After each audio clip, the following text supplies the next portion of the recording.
The dust from Daniel Blackfeather's fighter had barely settled when he stumbled through the door of the medical center, with a crying infant in his arms. His flight suit was torn and blood-stained, though none of the blood was his own. The baby girl wrapped in a scorched blanket had belonged to his wingman Peter Grant and his wife Helen, until 3 hours ago, when the Cravath gunships had turned their homestead into ash and rubble. Margaret Sullivan looked up from her desk where she had been sorting medical supplies, and her weathered face went pale at the sight of the child. Daniel's hands shook as he held the baby, and Margaret rushed forward to take the small bundle from his trembling arms. She had seen too many orphans in the past 2 years since the Cravath Empire had established their so-called protection zones around human settlements on the frontier. The baby was perhaps 6 months old, with Peter's dark hair and Helen's green eyes, and she wailed with the fury of someone who had lost everything before she even knew what loss meant. Margaret carried the child to an examination table and began checking for injuries. While Daniel collapsed into a chair near the door, he stared at his hands and saw Helen Grant's blood still under his fingernails. She had lived just long enough to press her daughter into his arms and whisper a name. Claire. The baby's name was Claire, and now she had no one except a pilot who barely knew how to keep himself alive, let alone raise a child. Margaret worked in silence for several minutes before she spoke, and her voice was gentle, but carried an edge of urgency that made Daniel lift his head. The baby is healthy considering what she has been through, Margaret said as she wrapped Claire in a clean blanket. But we have a serious problem, and you need to hear it now before the Cravath representatives arrive. Daniel felt his stomach drop because he knew what was coming. The Galactic Council had established laws after humanity had been granted probationary status among the starfaring species, and those laws were designed to protect orphaned children from neglect. In practice, they gave the Cravath bureaucrats the power to take human children from the frontier settlements and place them in what they called protective custody. Margaret turned to face him, with Claire now sleeping peacefully in her arms. Under the treaty terms, any human child without immediate family guardianship falls under council jurisdiction within 72 hours of being orphaned. The Cravath processing team arrives at Redstone Mesa in 3 days to collect any children who qualify for their program. Daniel felt rage building in his chest because he knew what happened to human children who disappeared into the Cravath system. They were never seen again, and the official reports claimed they were being educated and cared for in proper facilities, but no human had ever been allowed to verify those claims. "Can I claim guardianship?" Daniel asked, though he already suspected the answer. Margaret shook her head slowly. "You are unmarried and you are active military, which means you are classified as unable to provide stable care according to council regulations. The Cravath use every technicality they can find to take our children, and they are very good at finding technicalities." Daniel stood up and began pacing across the small room, because sitting still felt impossible when his mind was racing through options that all seemed to lead nowhere. "What if I resign my commission?" he asked desperately. Margaret's expression was sad but firm. "Even then, you would need to demonstrate financial stability and permanent residence, which takes months to establish through the council bureaucracy. We have 3 days. Daniel slammed his fist against the wall and immediately regretted it, because the sound made Claire stir in her sleep. He took a deep breath and forced himself to think clearly, because Peter Grant had trusted him with his daughter's life, and he would not fail that trust. "There must be something we can do," Daniel said quietly. Margaret studied him for a long moment, as if weighing whether to speak her next words. "There is one option, but it requires both of us, and it requires you to trust me." Daniel met her eyes and saw the same fierce determination he had seen in the eyes of warriors from his Apache ancestors. "Tell me," he said simply. Margaret adjusted her hold on Claire before speaking. "Under council law, a married couple with demonstrated childcare capability can claim immediate guardianship of an orphaned child if both parties consent, and if the claim is filed before the processing team arrives. You need a wife, Daniel, and that child needs a mother, or she will disappear into the Cravath system forever." The words hung in the air between them, and Daniel felt as if the ground had shifted beneath his feet. "You are proposing marriage," he said slowly, trying to process what she was suggesting. Margaret nodded without hesitation. "A marriage of convenience for legal purposes. I lost my husband and my son to a Cravath raid 2 years ago, and I have spent every day since then trying to protect the children of this settlement from the same fate. I can provide the maternal presence the law requires, and you can provide the legal standing and protection that comes with your military record. It would be temporary if you wish, just long enough to establish permanent guardianship. Daniel looked at Claire sleeping peacefully in Margaret's arms and thought about Helen Grant's last words. She had begged him to keep her daughter safe and had made him promise on Peter's memory that he would not let the Cravath take her. He thought about his own heritage and the stories his grandmother had told him about the Apache people who had fought to protect their families against overwhelming odds. Sometimes survival required unconventional choices, and sometimes the right thing to do was not the easy thing.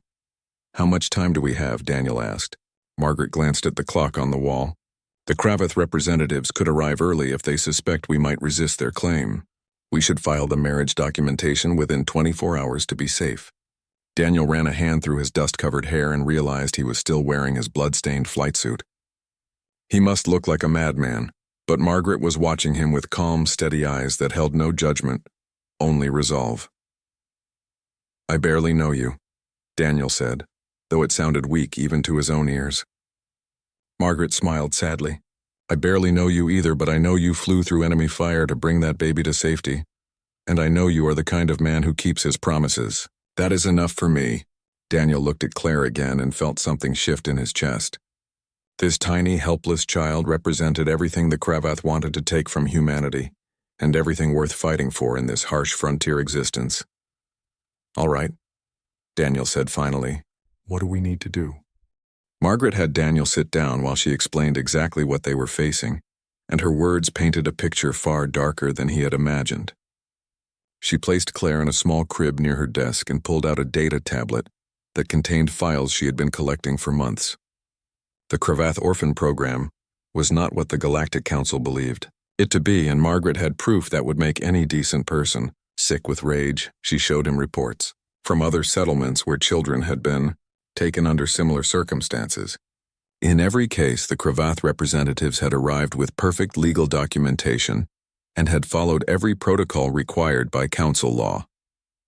The parents or guardians who protested were told their complaints would be filed with the proper authorities, but nothing ever came of those complaints.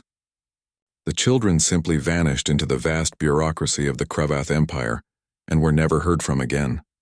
But Margaret had found something the Cravath had not expected anyone to find. She had a sister named Lucy who worked as a medical technician on a council station near Cravath Space, and Lucy had accidentally intercepted a transmission that was never meant for human eyes. The Cravath were not educating human children or caring for them in safe facilities. They were studying them in laboratories, trying to understand what made humanity so different from other species in the galaxy. Daniel felt his blood run cold as Margaret showed him the translated documents. The Cravath scientists were fascinated by human resilience and aggression. Most species in the galaxy had evolved as prey animals or had developed advanced technology before they needed to become warriors. Humans were different because they had spent millions of years as both hunters and survivors. The Cravath wanted to understand that trait, and they wanted to know if it could be suppressed or controlled before humanity became a threat to the established order. "Why has no one reported this to Earth Command?" Daniel asked, though his voice came out as barely more than a whisper. Margaret closed the tablet and met his eyes. Lucy tried. She filed a formal report with her commanding officer, who promised to investigate. 3 days later, Lucy was reassigned to a mining station on the edge of council space where communications are limited. The officer who took her report died in what was called an accidental airlock malfunction. The message was clear to anyone paying attention. Daniel stood and walked to the window where he could see the settlement spread out below. Redstone Mesa was home to about 200 people who had come to this frontier world looking for a fresh start away from the overcrowded cities of Earth. They were farmers and mechanics and teachers, and they had built something decent out of the red dust and hard work. Now the Cravath wanted to take their children and turn them into test subjects while the Galactic Council looked the other way. "So we are alone in this," Daniel said. Margaret joined him at the window. "Not entirely alone. There are other settlements that have started to resist, and there are a few council species that are uncomfortable with what the Cravath are doing. But yes, we are mostly on our own." Daniel watched the sun setting over the red hills and thought about the impossible situation they faced. "Even if we get married and claim guardianship, they will find some way to challenge it," Daniel said. Margaret nodded in agreement. "Coordinator Vexthal is in charge of this sector. and he is known for being particularly ruthless about exploiting legal technicalities. He will demand verification documents and genetic compatibility tests and a dozen other requirements that are difficult to meet on short notice. That is how they operate, by making the legal requirements so complex that no one can satisfy them in time. Then what is the point of getting married if they will just take Claire anyway? Daniel asked with frustration creeping into his voice. Margaret turned to look at him, and her expression was fierce. The point is that we force them to work harder for it. The point is that we make them show their true colors in front of witnesses. The point is that we fight even when the odds are against us, because that is what humans do. Daniel felt something stir in his chest at her words. She was right, of course, because giving up without a fight was not in his nature. His grandmother had told him stories about their Apache ancestors, who had fought against impossible odds to protect their people and their way of life. Those warriors had known they might not win, but they had fought anyway because some things were worth dying for. Captain Gregory. Hayes arrived at the medical center an hour later after Margaret sent him an urgent message. Hayes was a former Marine who ran the settlement's small security force, and he had a reputation for being both competent and completely unwilling to tolerate bureaucratic nonsense. He listened to Margaret's explanation of the situation, and his weathered face grew darker with each word. "The Cravath will come with armed escorts," Hayes said flatly. "They always do, because they know how we feel about them taking our kids. If you two get married and file the guardianship claim, Vexthal will almost certainly challenge it on technical grounds. He will demand that you travel to the nearest council outpost to verify your documentation, which is 3 days away by conventional transport. That would leave the settlement undefended," Daniel said, understanding the trap immediately. Hayes nodded grimly. "Exactly. They will have you tied up in bureaucratic delays while they proceed with taking the child under emergency council authority. It is a game they have played before, and they are very good at it." Margaret looked at Daniel with determination in her eyes. "How fast can your fighter make the trip to the council outpost?" Daniel did some quick mental calculations. 8 hours if I push the engines past their safety limits. Hayes raised an eyebrow because that kind of speed was dangerous, but Daniel had a reputation as one of the best pilots in the Terran Defense Corps. 8 hours there and 8 hours back gives you 16 hours. Total if nothing goes wrong, Hayes said. That means Margaret and the baby will be here alone with just my security team between them and the Cravath for most of a day. Daniel felt the weight of that reality settle on his shoulders. But if we do nothing, Claire disappears into their system and we never see her again. The three of them spent the next hour planning every detail of what would happen over the coming days. Father Vincent Murphy, who served as the settlement's spiritual leader, would perform the marriage ceremony in the morning. Margaret would immediately file the guardianship claim through the council database. When Vexthal arrived and challenged the claim, Daniel would make the high-speed run to the outpost while Hayes and the settlers protected Margaret and Claire. It was a desperate plan with too many things that could go wrong, but it was the only chance they had. Hayes left to brief his security team and to quietly spread word among the settlers that they might need to stand together in the coming days. Daniel stayed with Margaret as she tended to Claire and prepared the medical center for what might become a siege. "You should get some rest," Margaret said as the night deepened. "Tomorrow will be difficult and you need to be sharp." Daniel nodded but found himself reluctant to leave. He watched Margaret with Claire and saw the gentle care she took with the baby. This woman was proposing to marry him not out of love or desire, but out of a fierce determination to protect a child she had only just met. It was perhaps the most honorable thing Daniel had ever witnessed. "Why are you really doing this?" Daniel asked quietly. Margaret looked up from Claire and her eyes held depths of grief and resolve. "Because I could not save my own son, but maybe I can save someone else's child. Because the Cravath took everything from me 2 years ago, and I will not let them take anything more. Because someone has to stand up and say enough." Daniel felt something shift in his understanding of this woman. She was not just proposing a marriage of convenience. She was declaring war in her own way against an enemy that had taken everything she loved. He found himself respecting her more than he had respected anyone in a long time. "Then let us give them a fight they will remember," Daniel said. The morning came too quickly for Daniel, who had spent most of the night going over flight calculations and checking his fighter's systems. The ceremony was scheduled for noon in the small chapel that the settlers had built from salvaged materials and hope. Father Murphy had agreed to perform the marriage despite the unusual circumstances, because he understood what was at stake. the chapel filled with settlers who came to witness the union and to show their support for what Margaret and Daniel were attempting. Daniel stood at the front of the chapel wearing a clean uniform that Margaret had somehow procured for him. She appeared a few minutes later carrying Claire and wearing a simple dress that had belonged to her mother. There was no music and no flowers because this was not that kind of wedding. It was a battle strategy disguised as a ceremony, and everyone present understood that reality. Father Murphy spoke the traditional words, but he also added his own prayer, asking for protection and courage. For the couple who stood before him, Daniel repeated his vows and meant them even though this marriage had not begun with love. Margaret's voice was steady as she made her promises, and when she looked at him, Daniel saw a partner and an ally rather than a stranger.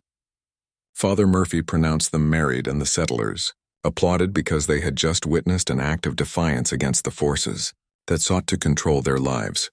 The celebration lasted exactly 20 minutes before the sound of approaching engines shattered the peace.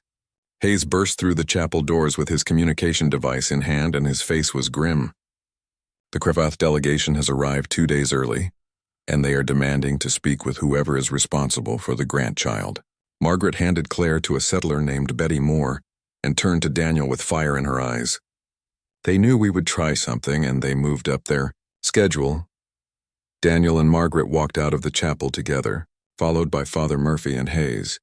3 Cravath shuttles had landed in the settlement square, and a group of tall, gray-skinned aliens in dark uniforms were waiting with weapons visible on their belts. At the center of the group stood Coordinator Vexthal, who was known throughout the sector for his cold efficiency and complete lack of mercy. Vexthal's face was angular and his eyes were the color of old ice. He looked at Daniel and Margaret with an expression that might have been amusement on a human face, but was difficult to read on Cravath features. "I understand congratulations are in order. How convenient that you two decided to marry on the very day I arrived to process the orphaned grandchild." His voice carried the universal translator's flat tone, but the sarcasm was clear enough. Margaret stepped forward with her chin raised. "We filed our marriage certificate and guardianship claim through the council database this morning. Claire Grant is now under our legal protection and care." Vexthal made a gesture, and one of his subordinates handed him a data tablet. He studied it for a moment before looking up with what might have been a smile. "Your documentation appears to be in order at first glance," Vexthal said slowly. "However, I must insist on verification of your genetic compatibility as guardians. This requires analysis that can only be performed at Council Outpost Zeta 7. You have 48 hours to present yourselves at the outpost with the proper documentation, or your claim will be invalidated and the child will be transferred to Cravath custody." Daniel felt rage building in his chest, because this was exactly the trap Hayes had predicted. Vexthal was giving them an impossible choice. The outpost was 3 days away by normal transport, and even though Daniel could make the trip faster in his fighter, that would mean leaving Margaret and Claire vulnerable. The coordinator knew this and was counting on them to either refuse or fail. "I can have the verification completed and returned within 24 hours, Daniel said, keeping his voice level. Vexthal's expression did not change. That would require speeds that exceed safe travel parameters for human vessels. I cannot in good conscience encourage such reckless behavior. You have 48 hours as per standard council protocols." Hayes stepped forward and his hand rested on his weapon. "And what happens if they refuse to leave the settlement?" Vexthal turned his cold gaze to the security captain. "Then they will be in violation of council directives, and I will be forced to take custody of the child under emergency authority. I have a full security detachment with me, and we are authorized to use necessary force to enforce council law." The settlers had gathered in the square, and Daniel could feel the tension rising like electricity in the air before a storm. These were good people who had come to the frontier to escape the control and regulations of the inner worlds. They had built their lives on the principle of taking care of their own, and the Cravath were threatening that foundation. Margaret moved closer to Daniel and spoke in a low voice that only he could hear. "Go now, I will hold them here for as long as I can." Daniel wanted to argue, but he knew she was right. Every minute he delayed was a minute the Cravath could use to build their case for taking Claire. He looked at Vexthal and made his decision. "I will go to the outpost and return with the verification you require." Daniel said loudly enough for everyone to hear. But understand this, coordinator. That child is under the protection of my family and this community. If you attempt to take her while I am gone, you will discover that humans do not surrender their children easily. Vexthal's expression might have been amusement or contempt. Is that a threat, Lieutenant Blackfeather? Daniel met his gaze without flinching. It is a promise. The coordinator made a dismissive gesture. I look forward to seeing your verification documents. You have 48 hours starting now. Daniel turned to Margaret and saw the fear in her eyes, but also the determination that had led her to propose this desperate plan. He wanted to say something meaningful, but there were too many ears listening and too little time. Instead, he simply nodded, and she nodded back in a gesture of understanding between warriors heading into battle. Hayes walked with Daniel toward the landing pad where his fighter waited. The settlers parted to let them through, and several called out words of encouragement. Daniel climbed into his cockpit and began the pre-flight sequence while Hayes spoke through the communication link. I have 30 armed settlers who are ready to stand with me if the Cravath try anything. We cannot hold them off forever, but we can buy you time. Do not start a fight you cannot win, Daniel said as his engines hummed to life. Hayes's laugh was bitter. This fight started the day the Cravath decided they could take our kids without consequences.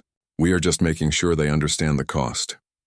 Daniel lifted off and pushed his fighter into a steep climb that made his vision narrow and his body strain against the acceleration forces. He broke atmosphere within minutes and set course for the council outpost.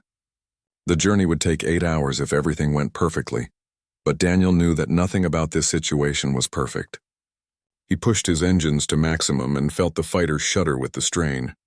The Thunderbird was an experimental design that combined human engineering with some salvaged alien technology, and she could move faster than anything else in the sector when pushed to her limits. 4 hours into the flight, Daniel picked up unusual transmissions on his scanner. He adjusted the frequency and felt his blood run cold as he recognized Cravath military encryption. He should not be able to decrypt their communications, but he had been working with a young technician named Joey Parker, who had figured out a way to break their basic codes. What Daniel heard made him realize the situation was far worse than he had imagined. The Cravath were not just collecting orphans for study.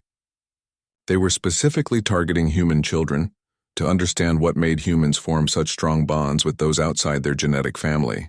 Most species in the galaxy only protected their own offspring and viewed adopted children or unrelated young as acceptable losses in times of crisis. Humans were different because they would die to protect children that shared none of their DNA, and this terrified the Cravath Empire. Their entire society was built on genetic hierarchies where your value was determined by your bloodline and your caste. The idea that humans could form families based on choice rather than genetics threatened the foundation of everything the Cravath believed. If other species learned this behavior, the rigid control systems that kept the empire functioning would collapse. The orphan program was not about protecting children at all. It was about eliminating the human trait of chosen family before it could spread. Daniel recorded everything he heard and continued toward the outpost with new understanding of what they were truly fighting against. Back at Redstone Mesa, Margaret stood in the medical center with Claire sleeping in her arms and tried to control the fear that threatened to overwhelm her. Vexthal had positioned his security forces around the settlement in what he called observation posts, but everyone knew they were really siege positions. Hayes had his people watching the Cravath watchers, and the tension was thick. Enough to cut with a knife. Betty Moore and several other settlers had gathered in the medical center because they refused to leave Margaret alone. Betty was a grandmother who had lost her own daughter to a Cravath raid, and she sat near the door with an old hunting rifle across her lap. Her husband Frank stood at the window watching the Cravath positions with the eyes of someone who had served in 3 wars before coming to the frontier. They are testing us, Frank said quietly, looking for weak points in our defenses and trying to see if we will break. Margaret adjusted Claire in her arms and thought about her own son, who had died in her arms while Cravath soldiers burned their home. She had made a promise that day that she would never again stand by helpless while they took what they wanted. Father Murphy entered carrying a pot of coffee and some food that the settlers had sent. He poured cups for everyone and sat down with a heavy sigh. I spoke with Vexthal an hour ago and asked him to show mercy. He reminded me that council law does not recognize religious authority in civil matters. The priest's face showed his frustration and anger. That creature has no soul. Hayes came in a few minutes later and his expression was troubled. I just received a message from Captain Linda Chen at New Hope Settlement, 200 miles north of here. They had a Cravath delegation arrive yesterday, making the same demands for orphaned children. 3 families tried to resist and the Cravath took the children by force. Chen says they are planning something bigger and she thinks other settlements are facing similar pressure. Margaret felt her stomach drop because this meant the Cravath were not just targeting Claire but were making a coordinated move across the entire sector. She looked at Hayes with new understanding. They are trying to break us all at once before we can organize any kind of unified resistance. Hayes nodded grimly. That is exactly what I think. If we stand alone, we will fall alone. We need to tell the other settlements what we know about the Cravath program. Margaret made a decision that she knew might cost her everything, but felt necessary anyway. She handed Claire to Betty and moved to her communication console. If I broadcast what we know about the Cravath experiments, every settlement in the sector will hear it. So will the Council and the Cravath Command. We will be painting a target on ourselves. We already have a target on us, Hayes said flatly. The question is whether we make noise about it or go quietly. Margaret began preparing a message that would include all the evidence she had collected about the Cravath program. She included her sister's intercepted transmissions and the testimonies from families whose children had disappeared. She added Daniel's recordings from his flight showing Cravath military communications about suppressing human bonding traits as she worked. Vextal's voice suddenly came through the settlement's communication system. Attention residents of Redstone Mesa. I am required to inform you that interfering with Council orphan protection protocols is a criminal offense punishable by imprisonment and seizure of assets. Anyone who aids in the resistance to lawful Council operations will be prosecuted to the full extent of galactic law. Margaret hit the broadcast button and sent her message across every channel she could access. Within seconds, it was spreading through the communication networks, reaching other human settlements, and bouncing through relay stations that would carry it to the Council chambers and Earth itself. She had just committed what the Cravath would certainly call treason, but what she knew was simply telling the truth. The response was immediate and overwhelming. Messages began flooding in from other settlements expressing support and sharing their own stories of children taken by the Cravath. Captain Chen sent a message saying that New Hope Settlement was standing with Redstone Mesa and would not surrender any more children. Other settlements sent similar messages, and within an hour, a loose network of resistance was forming across the frontier. But the Cravath response was also swift. Vextal himself appeared at the door of the medical center, flanked by 6 armed guards. His cold eyes fixed on Margaret with an expression of fury that was unmistakable even on his alien features. You have just committed an act of sedition against the Galactic Council. I am authorized to take the grandchild into immediate protective custody, pending resolution of charges against you. Hayes stepped between Vextal and Margaret with his weapon drawn. You will have to go through me first. The settlers in the room raised their own weapons and more armed residents began gathering outside. Betty Moore stood with her rifle pointed at the Cravath guards and her grandmother's face was hard as stone. Vextal looked at the armed settlers and seemed to calculate his options. You are threatening Council representatives in the performance of their duties. This is an act of rebellion that will not be tolerated.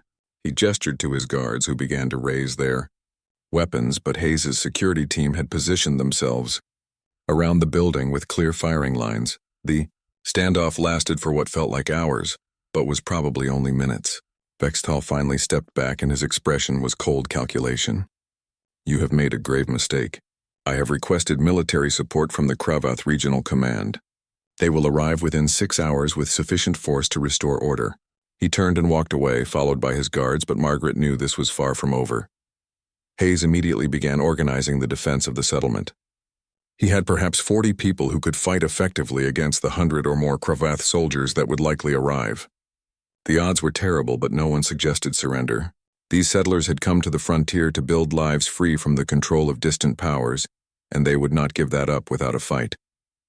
Margaret held Claire and felt the weight of what she had started.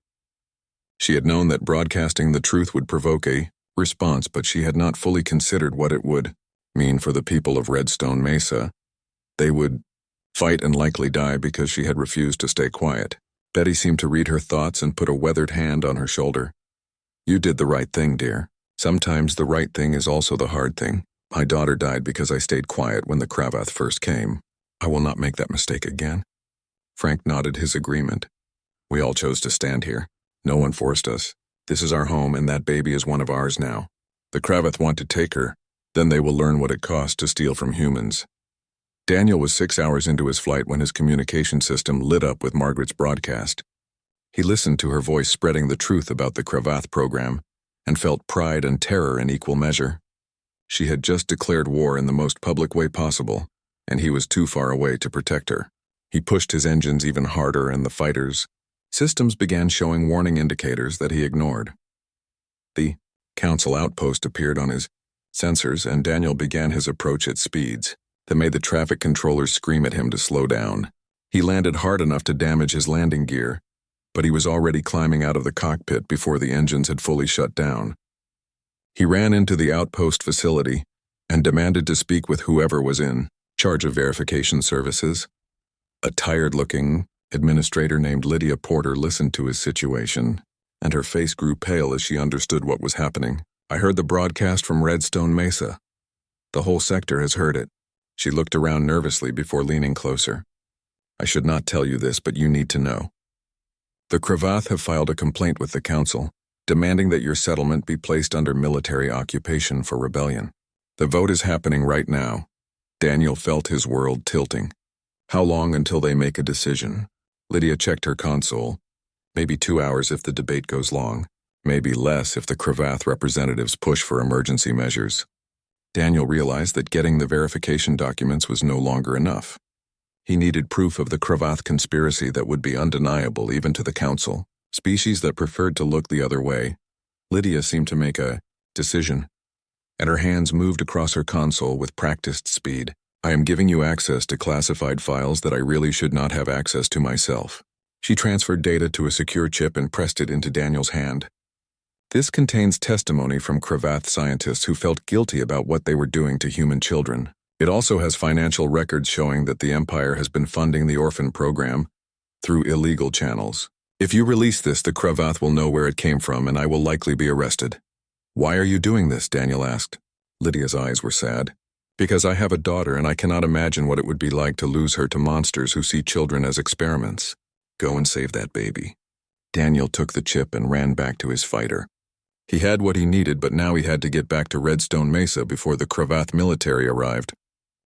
Daniel pushed his fighter beyond anything the designers had intended, and the Thunderbird screamed through space like a meteor desperate to reach home. His console was lit up with warnings about engine stress and structural integrity, but he ignored them all because Margaret and Claire needed him. He had the verification documents and the evidence that could expose the Cravath conspiracy, but none of it would matter if he arrived too late. He was 4 hours from Redstone Mesa when his long-range sensors picked up a massive energy signature. His blood ran cold as he identified the source.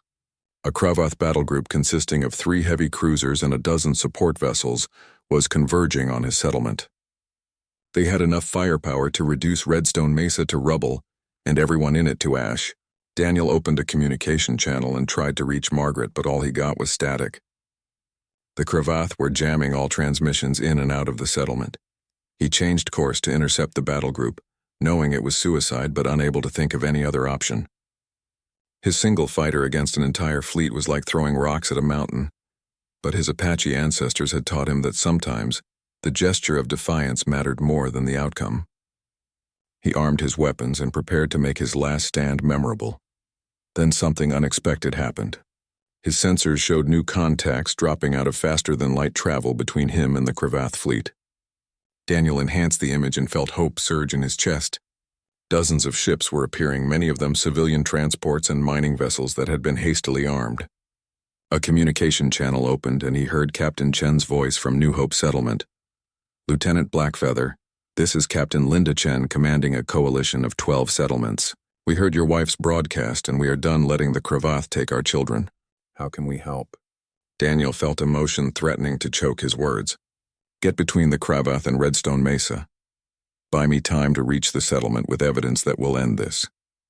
More ships continued to arrive as word of the confrontation spread through the frontier. Farmers and miners and merchants who had never fired a weapon in anger were flying into a battle against professional military forces because Margaret's message had awakened something in them.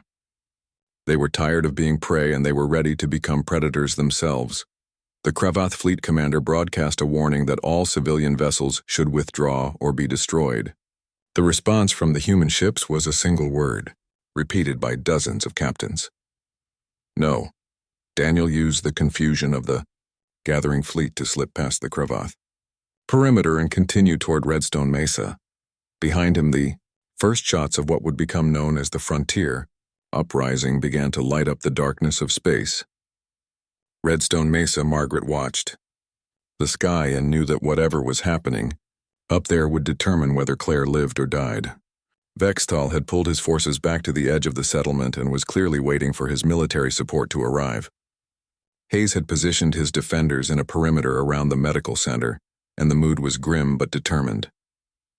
Father Murphy sat with Margaret and Claire and spoke quietly. I never thought I would see the day when I would bless weapons before battle. Margaret looked at the priest and saw a man who had spent his life preaching peace now, forced to accept the reality of violence. Sometimes peace requires strength to defend it, she said. Murphy nodded slowly. Your husband is a warrior and you are a warrior in your own way. That child is fortunate to have you both. The sound of engines made everyone look up, and Margaret's heart soared as she recognized the distinctive whine of Daniel's fighter. He came in fast and hot with his landing gear barely deploying before he touched down hard enough to throw up clouds of red dust. He was out of the cockpit and running toward the medical center before his engines had finished shutting down. Daniel burst through the door and Margaret felt relief wash over her at the sight of him alive and whole. He was carrying a data storage device and his face was intense with urgency. I have everything we need to expose them. Testimony from Cravath scientists and financial records showing illegal funding. But we have a bigger problem. There is a battle happening in orbit, and the Cravath are bringing enough force to level this settlement. How long do we have? Hayes asked. Daniel checked his tactical display. Maybe 30 minutes before they break through the defensive line. The settlers are fighting hard, but they are outgunned. Margaret made a decision. Then we broadcast everything right now. If we are going to die, let us make sure the truth dies with us. She took Daniel's data chip and loaded it into her communication system. Within minutes, she was broadcasting not just to the local sector, but to every relay station she could reach. The evidence of Cravath crimes against human children spread through the networks faster than any military force could stop it. Testimony from alien scientists describing experiments on kidnapped children. Financial records showing bribes paid to council officials. Communication intercepts revealing the true purpose of the orphan program. The response was immediate and came from an unexpected source. A new voice broke through the jamming and it carried the weight of ancient authority. This is Elder Cothran of the Chirix delegation to the Galactic Council. All Cravath military forces are ordered to stand down immediately. I am invoking emergency council authority to investigate these allegations. Any force that continues aggressive action will be considered in violation of council law. Vexthal's voice came through filled with rage. You have no authority here, Elder. The Chirix are observers only. Cothran's response was calm but unyielding. I am invoking Article 7 of the Council Charter, which allows any elder to freeze military action when war crimes are alleged. Your orphan program is suspended pending investigation, and you will withdraw your forces from Redstone Mesa immediately. Daniel watched his tactical display as the Cravath battle group began to slow their advance. The human civilian fleet was battered and several ships had been destroyed, but they had held long enough. Cothran's intervention had stopped the massacre, but Daniel knew this was far from over. The Cravath would not accept this humiliation without response. Vexthal appeared at the medical center entrance one last time, and his expression was pure hatred. This is not finished.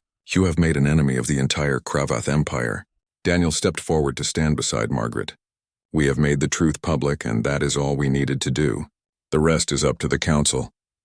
The coordinator turned and walked away, but his final words carried clearly. The truth will not save you from what is coming. His forces withdrew from the settlement and headed toward their shuttles. Within an hour, the Cravath were gone, but the sky remained filled with ships both human and alien as the council. Investigation team began to arrive. Elder Cothran landed his shuttle in the settlement square and emerged as a being who looked almost insect-like with multiple limbs and compound eyes that seemed to see everything at once. He approached Margaret and Daniel and studied them with an intensity that was unnerving. "I have reviewed the evidence you provided. It is compelling and deeply disturbing. The Cravath Orphan Program will be terminated immediately. But," the elder continued, "you must understand that you have created a crisis that extends far beyond this one settlement. The Cravath Empire feels threatened by humanity's ability to form bonds beyond genetic ties. They see your species as a virus that could infect their rigid social structures. This will not end peacefully." Margaret held Claire closer and met the elder's many-eyed gaze. "We did not start this conflict. We only want to protect our children." Cothran made a gesture that might have been agreement or sympathy. "I understand, but intention matters less than consequence. You have shown the galaxy that humans will fight to the death for children who are not their own blood. That terrifies more species than just the Cravath." Daniel felt the weight of that truth. They had saved Claire and exposed the Cravath crimes, but they had also revealed something about humanity that made them dangerous in the eyes of species who valued order and hierarchy above all else. "We cannot change what we are," Daniel said quietly. Cothran's compound eyes seemed to glitter. "No, but you must be prepared for what comes next. The galaxy is about to learn what humans are capable of when their children are threatened." The investigation that followed was exhaustive and brutal in its thoroughness. Elder Cothran brought a team of specialists from multiple council species, and they spent 3 weeks examining every piece of evidence about the Cravath Orphan Program. They interviewed survivors and reviewed thousands of documents and communication intercepts. Margaret and Daniel testified about their experiences and showed the investigators exactly what had driven them to such desperate measures. Claire remained with them throughout the investigation, protected by council authority that even Vexthal could not challenge. The baby seemed to thrive despite the chaos around her, and Margaret found herself growing more attached with each passing day. What had started as a desperate measure to save a child from the Cravath system was becoming something real and precious. She caught Daniel watching Claire with an expression of wonder and realized he was feeling the same. Transformation, the settlement, slowly returned to normal routines, though everyone knew nothing would ever truly be the same. Hayes and his security team maintained patrols, and the settlers who had fought in orbit were treated as heroes. Captain Chen visited from New Hope, and other settlement leaders came to coordinate their mutual defense. Margaret's broadcast had accomplished more than exposing the Cravath. It had unified the scattered human frontier into something resembling a real community. Elder Cothran called a meeting in the settlement hall 6 weeks after the standoff. The building was packed with settlers, and the mood was tense because everyone knew the elder's findings would shape their future. Cothran stood at the front of the room, and his alien features were impossible to read, but his voice carried grave weight. "I have completed my investigation, and I will now present my findings to this community before I present them to the full council. The Cravath Orphan Protection Program was indeed a cover for illegal experimentation on human children. We have recovered 17 children who were being held in Cravath research facilities, and they are being returned to human custody." His words brought gasps and some tears from the settlers because 17 was far fewer than the hundreds who had disappeared over the years. The elder continued. "The Cravath were studying human bonding behavior because they correctly identified it as a threat to their social order. Humans form family units based on choice and commitment, rather than purely on genetic relationships. This allows your species to create complex support networks that are resilient and adaptable. The Cravath feared this trait because it undermines the hierarchical systems that most galactic civilizations rely upon." Daniel stood, and his voice carried across the crowded room. "Are you saying they were right to fear us?" Cothran turned his compound eyes toward Daniel. "I am saying they were correct in their assessment of human capability, but wrong in their response. Fear should have led to understanding, not to oppression. However, you must understand that the Cravath are not alone in their concerns. Many council species are now questioning whether humanity should be granted full membership status." Margaret felt her anger rising. "Because we protect our children. Because we form families based on love rather than bloodlines. What kind of civilization sees that as a threat?" The elder made a gesture that might have been sadness. "A civilization that has maintained order for 10,000 years, through rigid adherence to genetic and social hierarchies. Your species challenges the fundamental assumptions that most council members have about how society should function. Father Murphy spoke from his seat near the back. What is your recommendation, Elder? Will you support humanity's application for full council membership? Catherine was silent for a long moment. I will recommend that humanity be granted full membership with all rights and protections, but I will also recommend increased monitoring of human settlements and restrictions on your expansion into certain sectors. It is a compromise that will satisfy no one but may prevent war. The room erupted in angry voices, and it took Hayes several minutes to restore order. Daniel looked at Margaret and saw his own frustration reflected in her eyes. They had fought and risked everything to expose the truth, and now the council was going to respond by restricting human freedom even further. It felt like a betrayal, but it was also the reality of galactic politics. Catherine raised one of his limbs for silence. I know this is not what you hope to hear, but consider the alternative. The Cravath Empire has significant military might and political influence. If I recommend full unrestricted membership for humanity, they will see it as validation of their fears. War will follow and humans will die by the millions. My compromise gives you legal protection while buying time for the council species to adapt to your presence. Daniel stepped forward. How long until the council votes on your recommendations? Catherine's answer was immediate. They vote tomorrow. Whatever happens next will be determined by species who have never met most of you, and who do not understand what drives you. I will do my best to represent your case fairly, but I cannot promise success. That night, Daniel and Margaret sat together in her quarters while Claire slept peacefully in her crib. They had barely had time to process what their hasty marriage meant for them personally, because they had been focused entirely on survival and protection. Now, with the immediate crisis past, they faced the question of what came next for them as a couple. I did not expect this to become real, Margaret said softly. Daniel nodded in agreement. Neither did I. But somewhere between the ceremony and now something changed. Margaret looked at Claire and her expression was tender. I loved my first husband and I loved my son. When they died, I thought I would never feel that way about anyone again. But this child has become mine in a way that has nothing to do with genetics. Daniel reached out and took Margaret's hand. She has become mine too, and so have you if you want the truth. Margaret turned to look at him and her eyes were searching his face. Are you saying you want this marriage to be real? Daniel felt his heart pounding. I am saying that I married you to save a child, but I would marry you again right now for entirely different reasons. They sat in comfortable silence for a while before Margaret spoke again. The council may restrict where we can live and what we can do. We may spend our lives under monitoring and suspicion. Daniel squeezed her hand gently. My grandmother used to say that the Apache people survived because they knew how to bend without breaking. We will adapt and we will thrive because that is what humans do. The next day, news came from the council chambers. The vote had been contentious and had required multiple rounds of debate, but finally a decision was reached.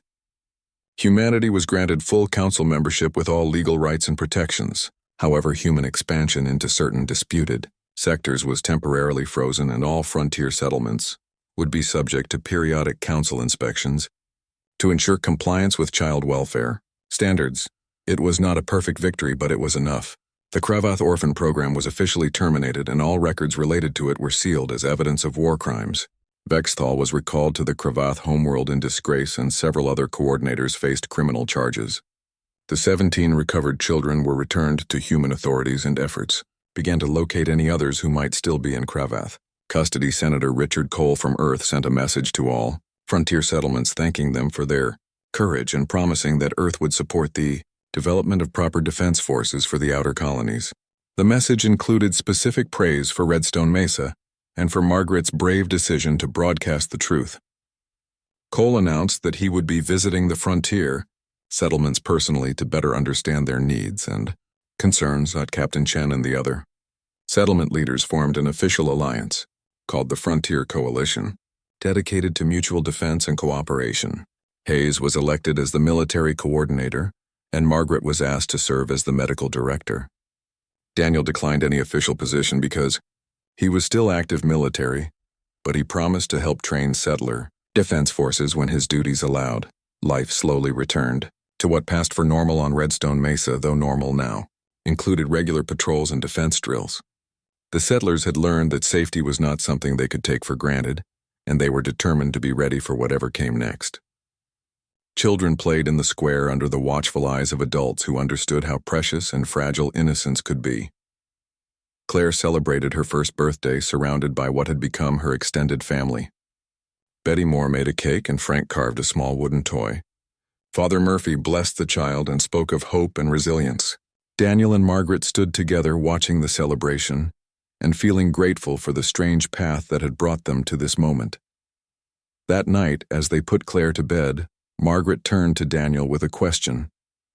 "Do you think we will always have to fight for the right to protect our children?" Daniel considered the question carefully. "I think we will fight as long as there are those who see our way of forming families as a threat. But I also think we are teaching the galaxy something important. Love and loyalty are stronger than genetics and fear." Margaret smiled and kissed him gently. "Then we will keep teaching them." 6 months passed and Redstone Mesa transformed from a vulnerable frontier settlement into something that resembled a fortress community.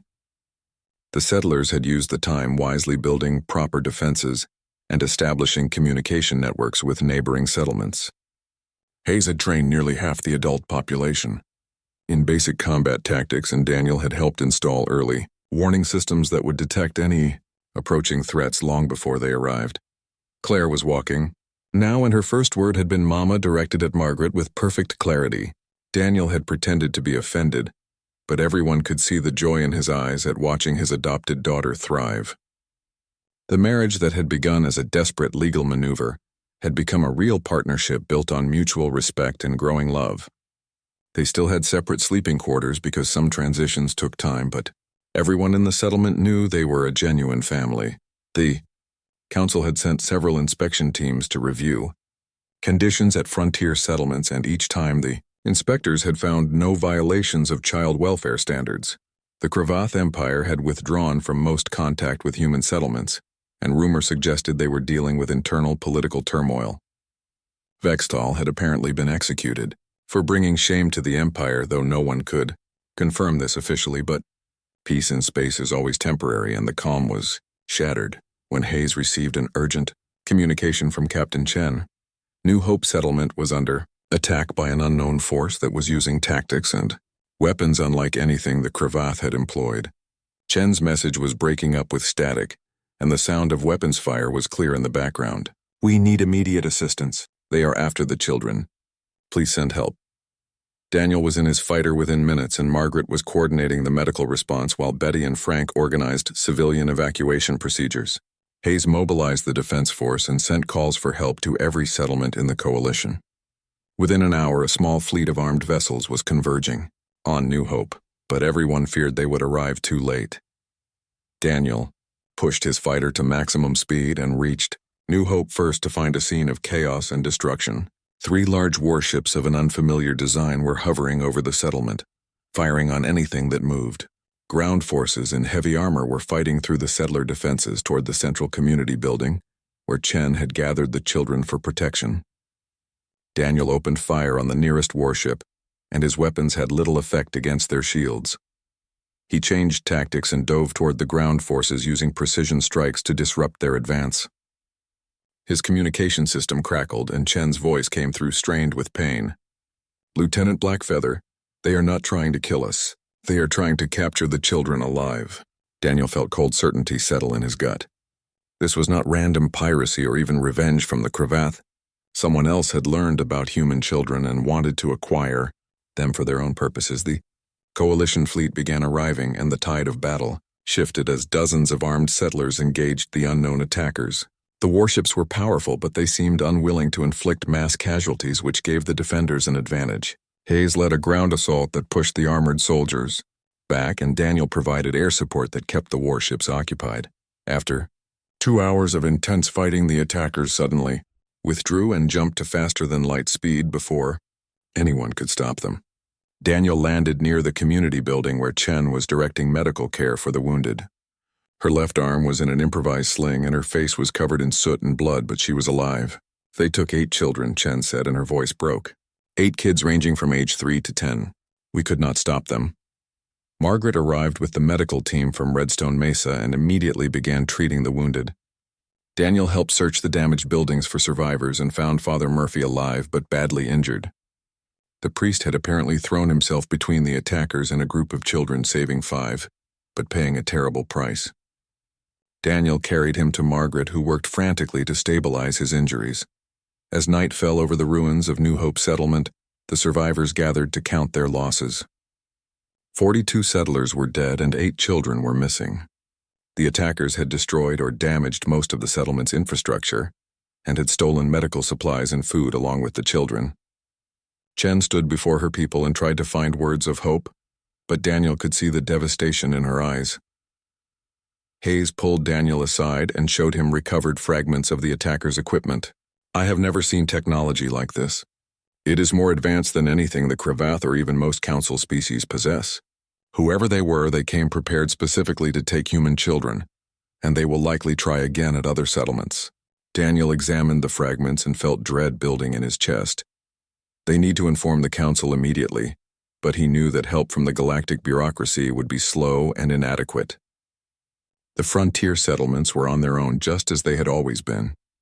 He sent an encrypted message to Margaret explaining what had happened and warning her to increase security around Redstone Mesa. Her response was immediate and firm. "We will not let them take Claire or any other child from our settlement. Senator." Cole arrived 3 days later with a delegation from Earth, and his face was grave as he surveyed the damage at New Hope. The Earth government was authorizing emergency funding for defense. Systems and trained military personnel would be deployed to the frontier settlements within a month, but Cole also brought troubling news from the council chambers. Several species had expressed interest in studying human children after learning about their unique bonding capabilities. The council had denied all such requests, but Cole worried that some species might be pursuing unofficial channels. Daniel confronted the senator directly. "Are you saying the council knows who attacked New Hope and they are doing nothing about it?" Cole's expression was pained. "I am saying the council is investigating, but they move slowly and care more about maintaining diplomatic relationships than protecting frontier settlements. You need to assume you're on your own out here." Margaret and Daniel returned to Redstone Mesa with a renewed sense of urgency. They called a settlement meeting and laid out the situation honestly. There were species in the galaxy who saw human children as valuable research subjects or potential weapons.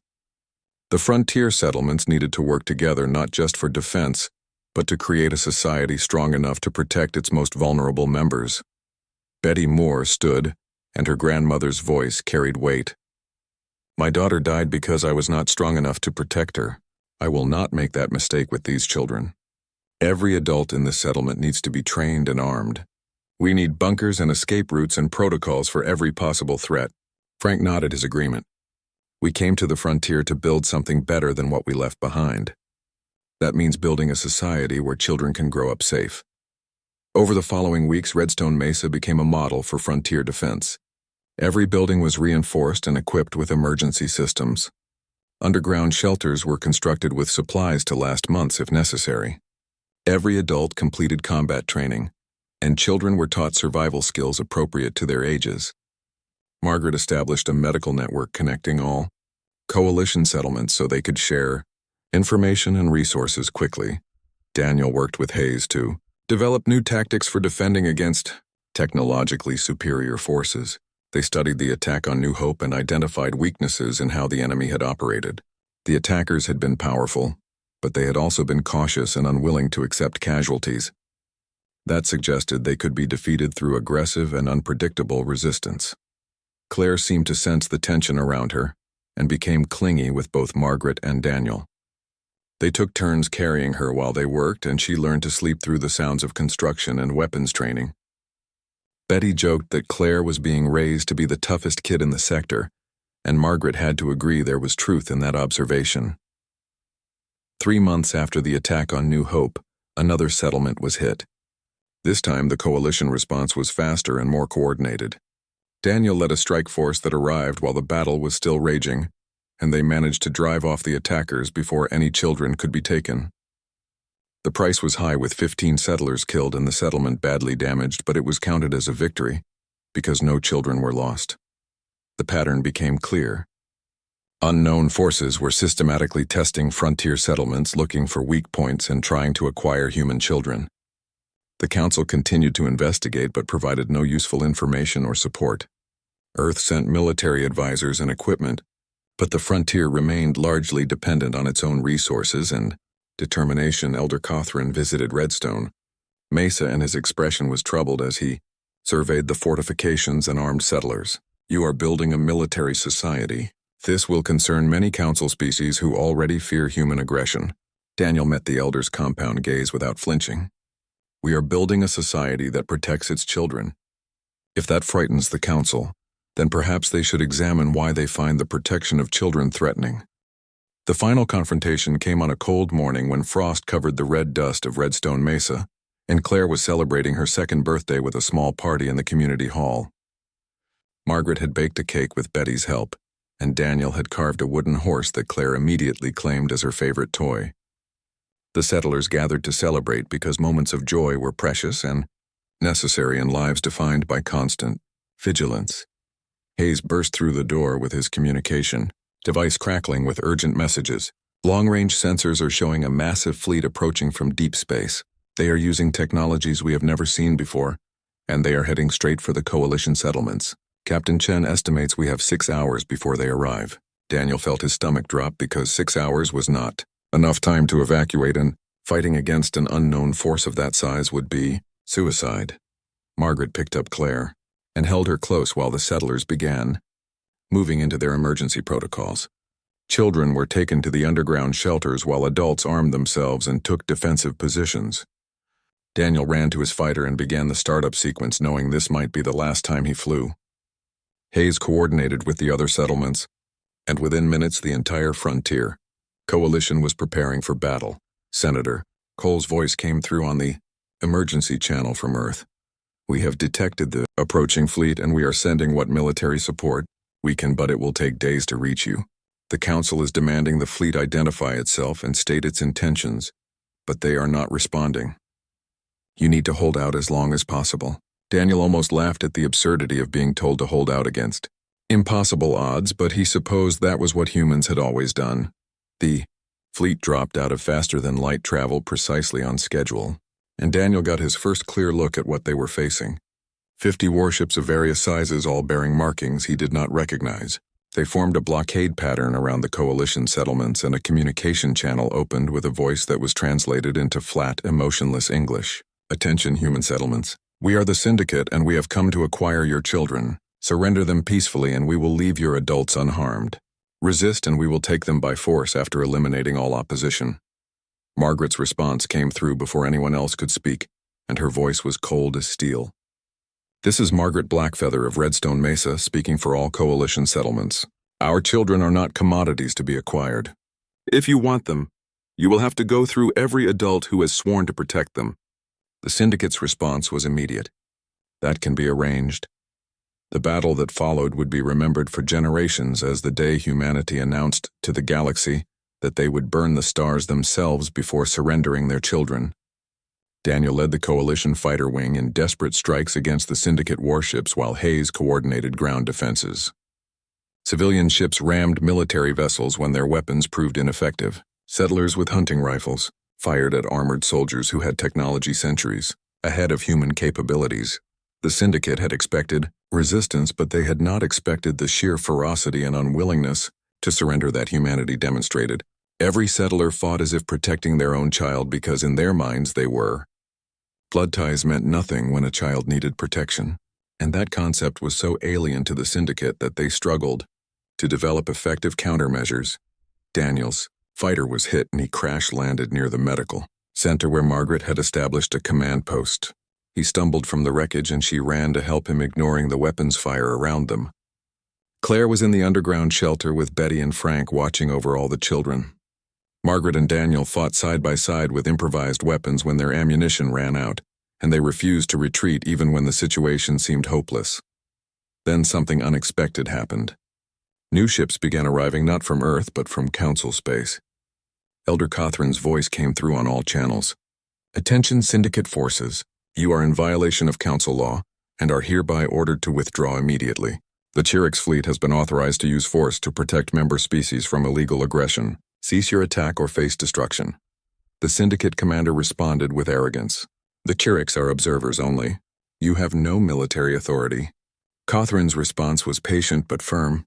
That was true until 3 hours ago, when the Council voted emergency military authority to my species, in response to your unprovoked attacks on human settlements. You are outgunned and outmaneuvered. Withdraw now, or we will demonstrate why the Kiriks have survived for 50,000 years. The Syndicate fleet hesitated, and in that moment of uncertainty, more ships arrived. These came from Earth and bore the markings of the Terran Defense Force. Admiral Catherine Price announced her presence with characteristic directness. This is Admiral Price commanding the Second Fleet. Any hostile forces engaging human settlements will be destroyed without further warning. You have 30 seconds to begin withdrawal procedures. The Syndicate found themselves facing a united front of human military, forces backed by the ancient Kiriks, fleet and supported by several Council species, who had quietly decided that protecting children was worth defending. The calculus of the situation had changed, and the Syndicate commander made the logical choice. His fleet withdrew in phases, maintaining defensive formations, until they could safely jump to faster-than-light travel. The settlers emerged from their shelters and defensive positions to find their settlements battered but still standing. The casualties were heavy, with nearly 200 dead across all coalition settlements, but not a single child had been taken. Daniel held Margaret as she cried with relief and exhaustion. They had survived against impossible odds because they had refused to accept defeat. Admiral Price landed at Redstone Mesa, and her expression was grim as she surveyed the damage. Earth Command is establishing permanent military bases in the frontier sectors, and we are assigning protection squadrons to every human settlement. What happened here should never have been allowed to happen. Margaret wiped her eyes and stood tall. What happened here is that frontier settlers proved we will defend ourselves when necessary. We appreciate Earth's support, but we will never again be entirely dependent on others for our safety. Elder Cothran also landed, and he brought news from the Council. The attack by the Syndicate has changed everything. Multiple species have demanded investigation into who the Syndicate are and how they knew so much about human children.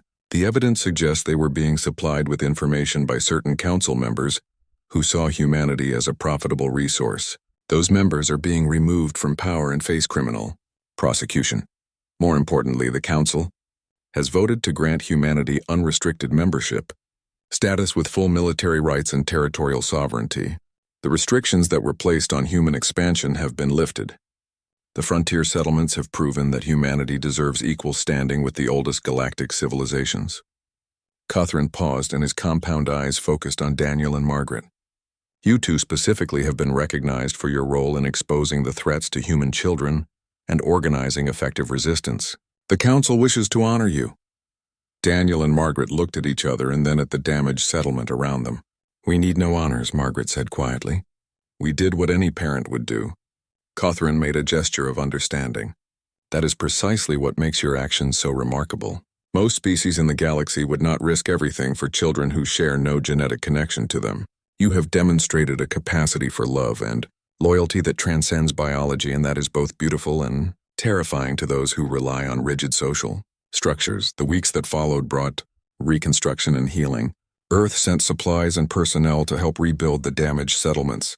The Frontier Coalition was formally recognized as a legitimate governing body with authority over human frontier territories.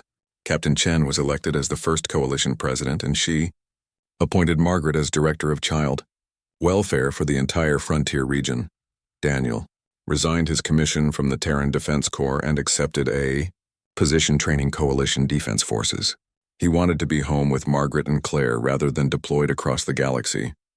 The sacrifices required of soldiers were necessary, but he had done his part, and now he wanted to build rather than fight. Claire grew into a bright, curious child who had no memory of the battles fought to keep her safe, but who would learn the stories as she got older. She was surrounded by adults who considered her family regardless of blood relation, and who would unhesitatingly defend her with their lives. She represented the first generation of frontier children who would grow up knowing they were valued not because of their genetics, but because of their humanity. Betty and Frank became her unofficial grandparents, and they spoiled her with affection and hand-carved toys.